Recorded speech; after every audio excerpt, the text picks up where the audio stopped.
நாங்கள் ஆட்சிக்கு வந்தால் நாங்கள் உங்கள் எல்லாரையும் பெயிலுக்கு அலைய விடுவோம்னு சொன்னால் பழி வாங்குறது ரெடி ஆகிட்டீங்களா? தப்பே பண்ணலாம் கூட. அப்போ அது ஒரு தவறான அது வழக்கறிஞர் மத்தியில் போய் கேஸ் போடுன்றது சொல்கிறாரா? அது தப்பு.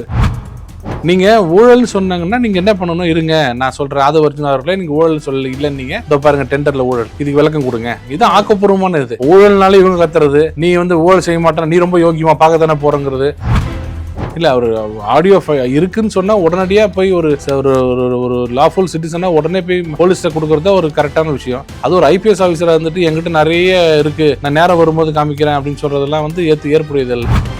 நெக்ஸலைட் அப்படின்னாலே அது என்ன அர்த்தம்னே தெரியாமல் பேசுகிறாரு. ஏன்னா எல்லாரும் பேசணும், நார்மல் ஒரு பஞ்ச் டைலாக் பேசணும்னு பேசுகிறாரு. மோடி அவர்கள் சொன்னது இந்தியா நாட்டில் கிட்டத்தட்ட 95% நக்சலைட் ஒழிக்கப்பட்டுருச்சு.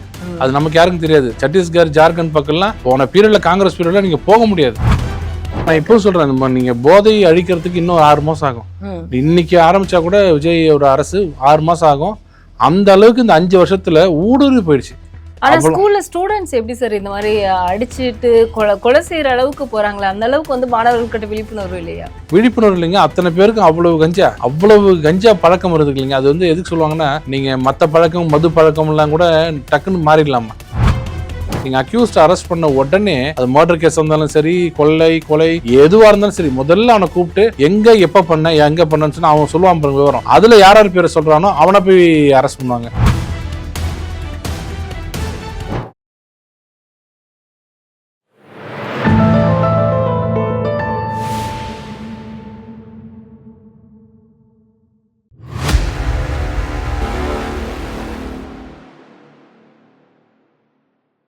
தாமரை டிவி நேயர்களுக்கு அன்பான வணக்கம். இன்று மத நேர்காணலில் சிறப்பு விருந்தினர் தமிழக பாஜகவின் வழக்கறிஞர் பிரிவின் மாநில தலைவர், உயர்நீதிமன்ற வழக்கறிஞர் குமரகுரு அவர்கள் நம்முடன் இருந்திருக்கிறார். சார் வணக்கம் சார்.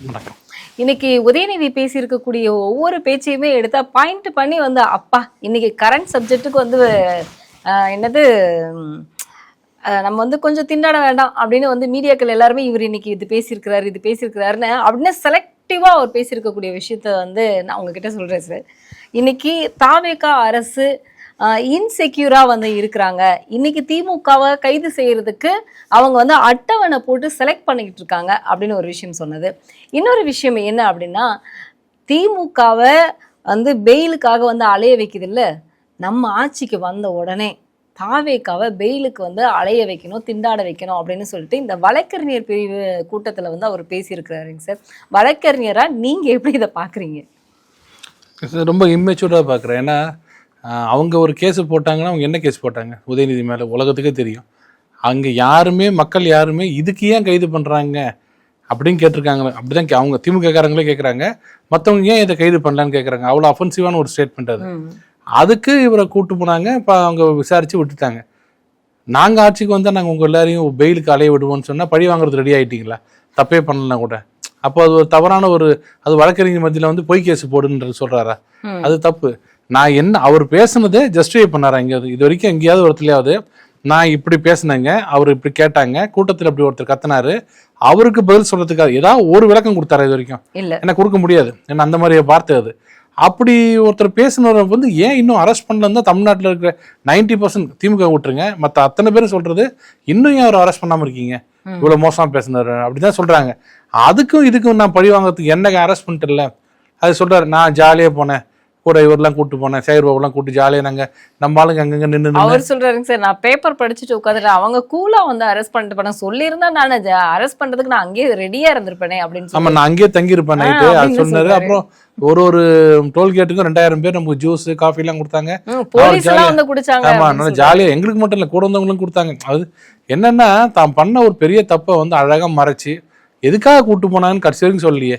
நான் நாட்டுக்காக தியாகம் பண்ணேன், மாதிரி இதுல ரயில்ல தண்டவாளத்தில் படுத்தேன், எனக்கு கூட்டு அதெல்லாம் என்ன ரீசன் அது சொல்லாம இதையெல்லாம் என்னால நான் அதாவது என்னன்னா, திமுக காரங்கள அது அவரே சொல்றாரு, தோண்டு போயிருந்த திமுக காரங்களே என்னோட அரெஸ்ட் தூக்கி நிறுத்திருச்சு அப்படின்னா அவருக்கே சொல்றாரு அப்ப மோசமா இருந்திருக்குன்னு.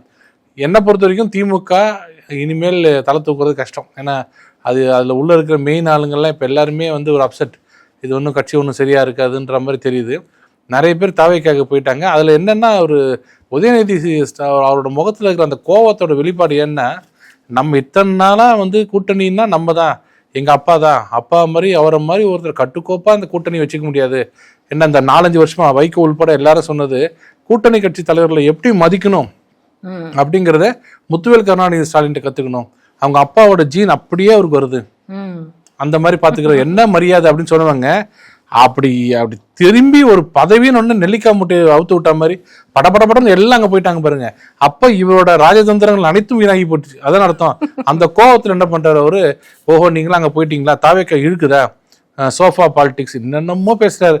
என்னை பொறுத்த வரைக்கும் கொஞ்ச நாள் அமைதியா இருங்க. அவங்க என்னென்ன செய்யறாங்களோ தவறு இருந்தா சுட்டி காட்டுங்க, நல்லது இருந்தா பாராட்டுங்க, ஏதோ ஒரு வன்மத்தோட பழகாதீங்கன்றத நான் சொல்றது.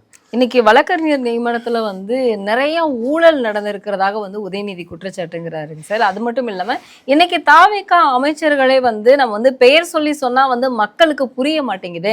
இப்ப திமுக அதிமுக மாதிரி வந்து கெத்தா வந்து சொல்ல முடியல. இவர் வந்து பவுடர் அமைச்சர்னு சொல்ல வேண்டியது இருக்கு, விசிடி திருட்டு விசிடி அமைச்சர்னு சொல்ல வேண்டியதா இருக்கு, லாட்ரி டிக்கெட்டு, அது மட்டும் இல்லாம இன்னும் நிறைய பெயர் வந்து அவர் குறிப்பிட்டு உருட்டுக்கட்ட அமைச்சர் அப்படின்லாம் வந்து அவர் பெயர் சொல்லி சொல்றாருங்க சார்.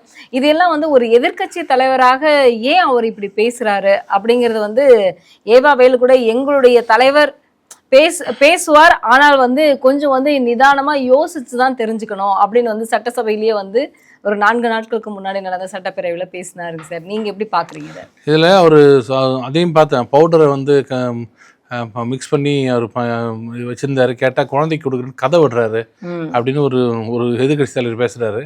நான் என்ன சொல்றேன்னா, நீங்க கம்ப்ளைண்ட் கொடுத்து அது என்னன்னு எப்ப நடந்து யாருக்குமே தெரியல, அது என்ன நடந்து யாருக்கும் தெரியல. இல்ல அது எப்படி நீங்க குற்றம்னு சொல்ல முடியும், என்னால தெரியல. பவுடரை வச்சிருக்கான்றதுனாலே அது அப்படியே இருந்தா கூட நம்ம இப்ப நிரூபிக்க முடியாது, இல்ல நிரூபிக்க முடியாத விஷயத்த எப்படி சொல்லுவீங்க? ஆனா இவர் சொல்றது, அவங்க சொன்னது, இவர் நிர்மல்குமார் என்ன சொன்னாருன்னா, இன்னைக்கு உங்க கட்சியில ஜாஃபர் சாதிக் இருந்தாரு, அவரை மாதிரி ஆளுங்க முதல்வர் குடும்பத்தோட க்ளோஸா இருந்ததுனால தான் இன்னைக்கு தமிழ்நாடு இப்படி இருக்கு, அவ்வளவு போதை இருக்குன்னு சொல்லும் போது அவர் ஒன்னே உதயநிதி ஸ்டாலின் எந்திரிச்சு, உங்க கூட தான் அவர் மந்திரி இருக்காரு, பவுடர் மந்திரி, அவரை பத்தி இதை பாத்தீங்களா, அவர் என்ன செஞ்சாருன்னு கேட்டீங்களா, அட்லீஸ்ட் போலீஸ் வச்சு அதை விசாரிச்சிங்களான்னு கேட்டதுக்கு தான் ஜேசிடி பிரபாகரன் சொன்னார். அவர் என்ன கேட்டாருன்னா, சரிங்க அதெல்லாம் ரைட்டு, இதுக்கு என்ன ஆதாரம் நீங்க சொல்றீங்க, எந்த ஆதாரத்துல அது பவுடர் மட்டும் போதைன்னு எப்படி சொல்றீங்க அப்படின்னு கேட்டதுக்கு அவர் சொல்றாரு, நீங்க மட்டும் நிரூபிச்சிட்டீங்க ஆதாரத்தோட, பொய் சொன்னீங்களே அப்படின்னாரு. ஒரு வாரத்துக்கு முன்னாடி தான் உதயநிதி ஸ்டாலின் சொல்றாரு, எங்களுக்கு அந்த குற்றச்சாட்டு தெரிந்தவுடன் ஸ்டாலின் கட்சி விட்டு நீக்கிட்டாருன்ற. அப்ப குற்றம் செஞ்சிருக்காருன்ற முகாந்திரம் இருக்கு, அப்ப நீக்கிட்டீங்க. அப்ப அங்க அவர் பண்ண தப்புக்கு ஒரு முகாந்திரம் இருக்கு, பிரைம் எஃபெசி இருக்கு. இவர் பண்ணதுக்கு எங்க இருக்கு? இவர் என்ன பவுடரா, இது என்னது, உண்மையா கூட இருக்கலாம்ல. அதே ஜாஃபர் சாதிக்கு நல்லவரா கூட இருக்கலாம்னு சொல்ல முடியாதுல்ல. அதனால இதுக்கு அதுக்கு டிஃபரன்ஸ் இருக்கு. உதயநிதி அவர்கள் பேச்சுல வந்து முழுக்க வன்மம் தெரியுது. ஒரு ஆக்கப்பூர்வமான எதிர்கட்சி அந்த மாதிரி இல்லை. எதிர்கட்சிங்கிறது வந்து மிகப்பெரிய ஒரு அண்ணா சொல்லுவார் அடிக்கடி, எதிர்கட்சியும் மேலவையும் வந்து காஃபி கப்பில் சாசர் மாதிரி, காஃபி ரொம்ப சூடாக இருந்ததுன்னா சாசரில் ஊற்றி குடிப்போம்ல, அது மாதிரி சூடான விவாதங்கள் எல்லாம் சாசரில் ஊற்றி மேலவையில் வந்து மேலவைன்றது அதுக்கு பயன்படணும்னு. அதே மாதிரி எதிர்கட்சின்றது சரியான நேரத்தில் பக்குவமான விஷயத்தை எடுத்து சொல்லணும் அப்படின்னாரு. இது எதுவுமே இங்கே இல்லை. இவரை கேட்டால் அமைச்சர்கள் பேர் யாருக்குமே தெரியல, மக்களுக்கு தெரியல. கரெக்ட் தெரியல தான். எம்ஜிஆர் முதல்ல அமைச்சரை உருவாக்கும் போது யாருக்கும் பேர் தெரியாது, அப்ப நல்லா தெரியுமா? நாங்க பல பேர் கேட்டோம், யார் அது, அரங்க நாயகம்மா, பொன்னையண்ணா யார் அது அப்படின்னு கேட்டாங்க. அப்போ புதுசா ஒரு ஆட்சிக்கு வரும்போது அப்படிதான் கேட்பாங்க. கொஞ்ச நாள் ஆனதுக்கு அப்புறம் தான் உங்களை மாதிரி ஃபேமஸ் ஆகணும். இப்ப ஏவா வேலுன்னு எல்லாருக்கும் தெரியும், அவர் யாருன்னு. செந்தில் பாலாஜி உலக ஃபேமஸ். அப்படிலாம் ஃபேமஸ் ஆகணும்னா கொஞ்சம் நாள் ஆகும், 2-3 தடவை வந்தா வரும். ஃபர்ஸ்ட் டைம் அமைச்சரவையில் போயிட்டு இந்த மாதிரிலாம் ஒரு ரொம்ப இம்மெச்சூர்டா பேசுறது எனக்கு கஷ்டமா இருக்குன்னா, உங்க அமைச்சர் யார் பேரும் தெரியாது, பவுடர்னா தான் தெரியும், ஊட்டக்கட்டுனா தெரியும். அது மாதிரி இங்க ஆரம்பிச்சா என்ன ஆகும்? ஊழல் ஆரம்பிச்சா தெரியுமா? கண்டிப்பா ஊழல் அமைச்சர் செந்தில் பாலாஜி மேல கேஸ் இருக்கு, இடி இல்லாத ஒரு ஆள் கிடையாது. ஆனா இன்னைக்கு சட்டசபையில ஊழல்னு அருண்ராஜ் அவர்கள் பேசும் பொழுதே உடனே ஆப்போசிட்ல எதிர்கட்சிகள் எல்லாருமே வந்து கூச்சல் போட்டு சத்தம் போட ஆரம்பிச்சுட்டாங்க. அதுக்கு ஆனந்த் அவர்கள் சொல்லியிருந்தாரு, ஏங்க நாங்க பொதுவாதான் நாங்க சொன்னோம், அதிமுக அமைதியா இருக்காங்க, மத்த கட்சியில அமைதியா இருக்காங்க, திமுக மட்டும் கரப்ஷன் சொன்ன உடனே ஏன் இப்படி கூச்சல் போடுறாங்க, உங்களை சொன்னாங்களா அப்படின்னு அவர் கேட்கிறாரு. ஆனா எதுக்குமே பதில் வரல. அவங்க கூச்சல் போடுறாங்க, ஜாஃபர் சாதிக்குன்னு சொன்ன உடனே வெளிநடப்பு பண்றாங்க, திரும்பவும் உள்ள வராங்க. இந்த நடவடிக்கையெல்லாம் பார்க்கும் பொழுது எப்படி சார் இருக்கு? நீங்க ஊழல் சொன்னாங்கன்னா நீங்க என்ன பண்ணணும், இருங்க நான் சொல்றேன். ஆதவர்ஜுன் அவர்களே, நீங்க ஊழல் சொல்ல இல்லைன்னு நீங்க இதோ பாருங்க டெண்டர்ல ஊழல், இதுக்கு விளக்கம் கொடுங்க. இது ஆக்கப்பூர்வமான இது. ஊழல்னால இவங்க கத்துறது, நீ வந்து ஊழல் செய்ய மாட்டேன், நீ ரொம்ப யோகியமா பார்க்க தானே போறங்கிறது, உன்னை எப்படியாவது ஊழல் செய்ய வைக்கிறங்கிறது, இதெல்லாம் வந்து அதான் சொல்கிறேன், திமுக நாளுக்கு நாள் வந்து ஃபேட் ஆகிட்டே போகுது, நலிவடைஞ்சிட்டே போகுது. அது அங்கே இருக்கிற அத்தனை கேடர்ஸுமே சொல்கிறாங்க, இல்லைங்க ஸ்டாலினாவது உள்ளே போயிருக்கணுங்க, அதாவது சட்டசபைக்குள்ளே இருந்திருந்தா கொஞ்சமாவது கொஞ்சம் கண்ணியமாக இருக்கும். ரொம்ப யங் ஏஜில் கொண்டு போய் எதிர்கட்சி தலைவர்னோடனே என்ன பண்ணுறதுன்னு தெரியாமல் இஷ்டத்துக்கு பேசுறது, எல்லாரையும் ஒரு மாதிரி பேசுறது. முதல்லங்க நான் என்ன சொல்கிறேன், யாராக இருந்தாலும் இப்போ எங்களுக்கு எதிர்கட்சி தான் தாவேக்கா, யாராக இருந்தாலும் மக்கள் சக்தி தான் மகத்தான சக்தி. அவர் அது உதயநிதி ஸ்டாலின் தெரியுமா தெரியல, எனக்கு தெரிஞ்சது கூட அவருக்கு தெரியாது வச்சுக்க. அண்ணா பற்றிலாம் அண்ணா தான் சொல்லுவார், மக்கள் குரலே மகேசன் குரல்னுவார். மகேசன் தான் தெய்வம், மக்கள் என்ன சொல்கிறாங்களோ அதுதான் தெய்வத்தின் குரல்னு அண்ணா சொல்ல, நான் சொல்ல. எதையுமே காதில் வாங்காமல் என்ன அரசு இது, மோசமான அரசுனா தேர்ந்தெடுத்து தானே வந்திருக்காங்க, 108 பேர் தேர்ந்தெடுத்து தானே வந்திருக்காங்க. அது உங்களுக்கு பிடிக்குதோ பிடிக்கலையோ, உங்களை கூட தான் எங்களுக்கு பிடிக்கல 5 வருஷம் தலையெழுத்துன்னு உட்காந்துல ஜனங்கள்லாம். அதனால நீங்க என்ன பண்ண, பிடிக்குதோ பிடிக்கல, அது ஒரு கட்சி வந்துருச்சு ஆட்சிக்கு, ஆட்சியில் நடக்கிற குறைகளை சொல்லுங்க. உருட்டக்கட்டை அந்த கட்டை, அவர் பேசுற மொழி தெரியல, தமிழ் மொழி வச்சு நீங்க என்னெல்லாம் வித்தீங்கன்னு உனக்கு தெரியாதா?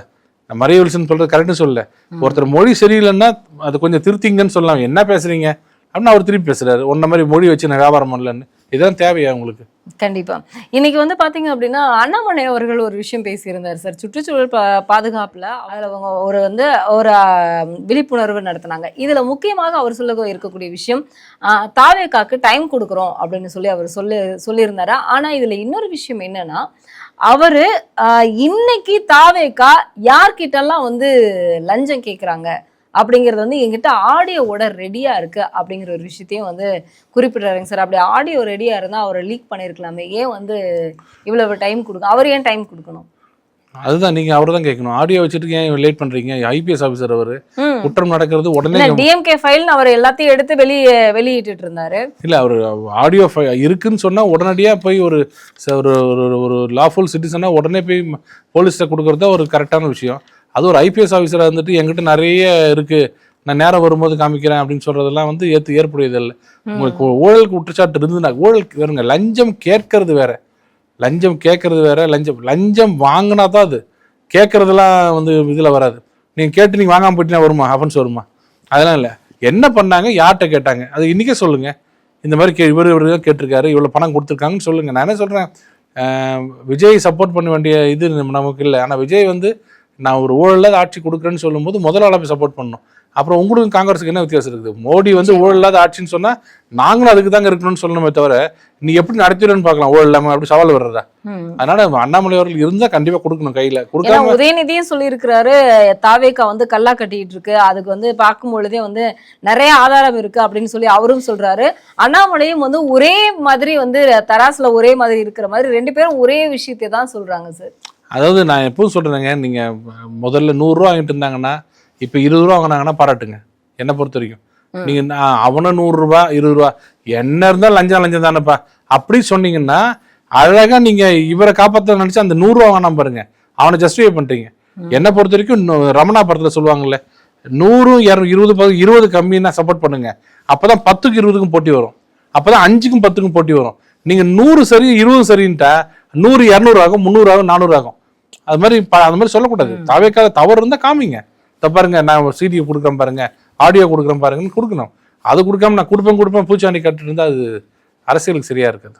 கண்டிப்பா சார். இன்னைக்கு வந்து சுப்ரீம் கோர்ட்ல தமிழக அரசு சார்பாக வாதாடுவதற்காக 35 வழக்கறிஞர்களை வந்து தமிழக அரசு நியமனம் செஞ்சிருக்கு. இதுல வந்து குறிப்பாக ப. சிதம்பரம் அவர்களையும் வந்து நியமனம் செஞ்சிருக்காங்க. இதுல அவர் சொல்லியிருக்கக்கூடிய ஒரு முக்கியமான ஒரு விஷயம் வந்து, மோடி அவர்கள் சுதந்திர தின விழாவில் வந்து அவர் பேசின ஒரு விஷயத்த, நான் வந்து அறிவுசார் நக்சலைட்டாக இருப்பதில் வந்து நான் பெருமிதம் கொள்கிறேன்னு ஒரு சர்ச்சையான ஒரு விஷயத்தையும் ஒரு வழக்கறிஞர் பேசியிருக்கிறாரு. நீங்க ஒரு வழக்கறிஞரை எப்படி பாக்குறீங்க? நக்சலைட் அப்படின்னாலே அது என்ன அர்த்தம்னே தெரியாம பேசுறாரு. ஏன்னா எல்லாரும் பேசுறோம், நார்மல் ஒரு பஞ்ச் டைலாக் பேசணும்னு பேசுறாரு. மோடி அவர்கள் சொன்னது, இந்தியா நாட்டில் கிட்டத்தட்ட 95% நக்சலைட் ஒழிக்கப்பட்டுருச்சு. அது நமக்கு யாருக்கும் தெரியாது. சத்தீஸ்கர் ஜார்க்கண்ட் பக்கம்லாம் போன பீரியட்ல, காங்கிரஸ் பீரியட்ல நீங்க போக முடியாது. அவ்வளவு எதுக்கு, நம்ம சந்திரபாபு நாயுடுவே வந்து திருப்பதி மலை ஏறும் போது அவருக்கு இதுவே ஒரு பாம்பு வச்சு அவர் வண்டியை தகர்த்தாங்க. அந்த அளவுக்கு ஆந்திரா போன்ற மாநிலத்தில் இருந்தது. இப்போ மோடி அவர்களும் அமித்ஷா அவர்களும் சீரிய முயற்சியில் நாங்கள் நக்சலில் ஃபுல்லாக இது பண்ணிட்டோம், தீவிரவாதிகள்லாம் ஒழிச்சிட்டோன்னு சொல்லும் போது, தீவிரவாதிகள் எந்த வழியிலும் வரக்கூடாது, நக்சலைட் வரக்கூடாதுன்னு சொல்கிறாங்கன்னா, இவர் நடுவில் உள்ளே போந்துட்டு நான் ஒரு இன்டெலெக்சுவல் நக்சலைட்டு அப்படின்னா இருந்துட்டு போங்க, உங்கள் வேலையை காமிங்க, அப்புறம் நம்ம யாருன்னு காமிக்கும். நீங்கள் நக்சலைட்டாக இருக்கீங்கன்னு சொல்கிறீங்களே, அதுல ஏதாவது ஒரு சட்டவிரோதமா ஒரு வேலையை பாருங்க. இல்ல லாஜிக்கே இல்லாம அறிவுசார் நக்சல்னா என்ன சார்? அதுதான் அறிவுசார் நக்சல்னா, நக்சல்னாலே அகேன்ஸ்ட் கவர்மெண்ட் தான். அறிவு சார்ந்து நான் கவர்மெண்ட் எதிர்த்து ஒரு ஆதாரம் கிடைக்கும் பாருங்க. ஏற்கனவே அரெஸ்ட் பண்ணி உள்ள வச்சிருந்தாங்கல்ல, தேவையில்லாத இவருக்கு தாவேக்காக்கு அவர் லாயலா இருக்குன்றதுக்காக பேசுறாரு. என்ன தாவேக்கால ஒரு இதுவா போட்டிருக்காங்களே வக்கீல, அதனால அவங்களுக்கு லாயலா பேசுறாரு. பட் அவரை போற ஆளுங்களாம் பேசக்கூடாது. கண்டிப்பா சார். இன்னைக்கு இருக்கக்கூடிய சூழ்நிலைகள்ல பாத்தீங்க அப்படின்னா சட்டசபை இன்னைக்கு தீர்மானம் கொண்டு வந்ததே முக்கியமான விஷயம் தான். இந்த போதை இல்லா கலாச்சாரம் இதுல 2 கட்சியுமே வாதாடிக்கிட்டு சண்டை போட்டுக்கிட்டு இருந்தாங்க. ஆனா இதுல அந்த அமுதன் தனுஷ் அப்படிங்கிற கூடிய அந்த 2 மாணவர்களையுமே வந்து இன்னைக்கு இப்ப இறந்திருக்காங்க. இதுல தாவேகா அரசு போய் பார்த்துட்டு வந்தாங்க. இதுல முக்கியமாக ஒரு விஷயம் சொல்லக்கூடியது என்னன்னா, அதிமுக நீங்க வேலை வாய்ப்பு எதுவுமே கொடுக்கல, அவங்கள போய் பார்க்கல, தாவேகா போய் பார்த்துருக்கு, அதுக்கு நாங்க வரவேற்பு கொடுக்குறோம் அப்படிங்கிற ஒரு விஷயத்த வந்து தளவாய் சுந்தரம் அவர்கள் வந்து பேசியிருந்தாரு. இது வந்து வரவேற்கக்கூடியதாக இருந்தாலும், ஆனா அங்க போனதுல மாணவர்களுடைய பேரண்ட்ஸ் கேட்கக்கூடிய கேள்விகளுக்கு தாவேகா அரசுனால பதிலே சொல்ல முடியல அப்படின்னு சட்டசபையில திமுக வைக்கிறாங்க. நீங்க எப்படி சார் பாக்குறீங்க இந்த? இல்லைங்க, நான் இப்போ சொல்றேன், நீங்க போதை அழிக்கிறதுக்கு இன்னும் 6 மாசம் ஆகும். இன்னைக்கு ஆரம்பிச்சா கூட விஜயோட அரசு 6 மாசம் ஆகும். அந்த அளவுக்கு இந்த 5 வருஷத்துல ஊடுருவி போயிடுச்சு. நாங்க எத்தனையோ ஆட்சியை பார்த்துருக்கோம், மேலோட்டமா இருக்கும். சில இடத்துல மட்டும் ஹைஃபையா ரொம்ப பணக்கார வீட்டு பசங்களுக்கு மட்டும் கிடைக்கும். பழைய படத்தெல்லாம் பார்ப்பீங்க, பணக்கார வீட்டு பசங்களுக்கு கிடைக்கும். கஞ்சா போதைனாலே பெரிய ஹை கிளாஸ் அப்படின்னுவாங்க. போன 5 வருஷத்துல எந்த தெருவுல போய் இருந்தாலும் சரி, நானே நேரடியா பார்த்துருக்கேன், தெருவுலயே ஓப்பனா வித்துட்டு இருந்தது போன 5 வருஷம் ஆட்சி. அதை நீங்க இராடிகேட் பண்ணணும்னா எனக்கு தெரிஞ்சு எப்படி ஒரு வருஷமா தான் ஆகும்.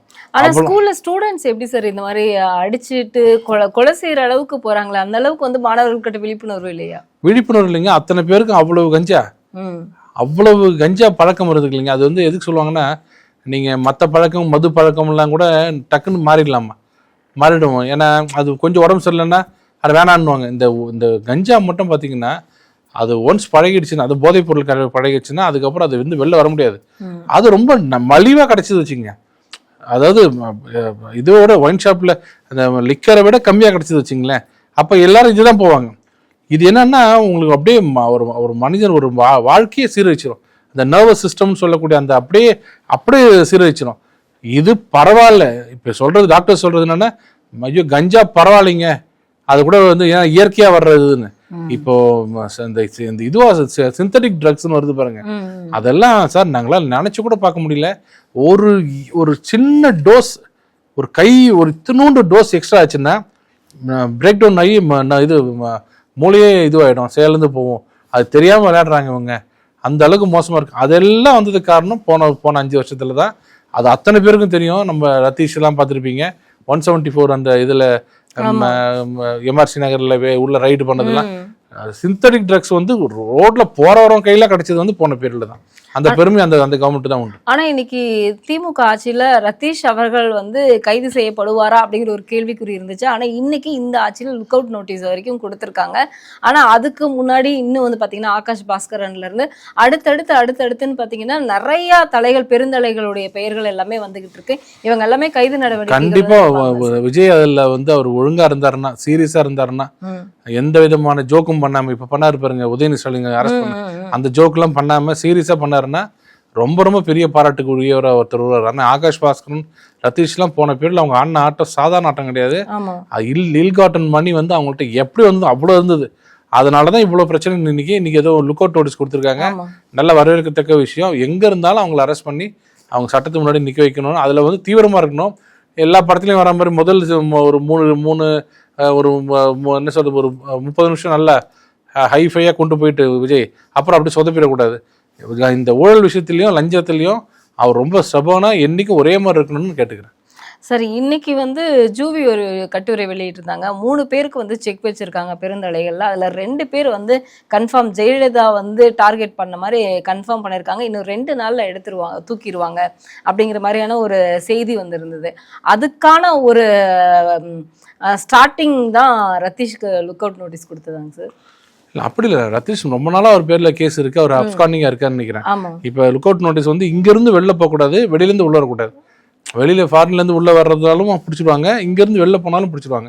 லுக் அவுட் நோட்டீஸ் கொடுத்துருக்காங்க. அது ஒன்னொன்னா என்னன்னா, இது வந்து கரெக்டான வழியில போறாங்க. ரத்தீஷை பிடிச்சி அவரோட ஒப்புதல் வாக்குமூலம் வாங்கினீங்கன்னா ஆகாஷ் பாஸ்கர்னு வருவார், அவரை பிடிச்சி வாங்கினீங்கன்னா செந்தில் பாலாஜி அங்கே டாஸ்மாக் ஊழல்லாம் வரும்.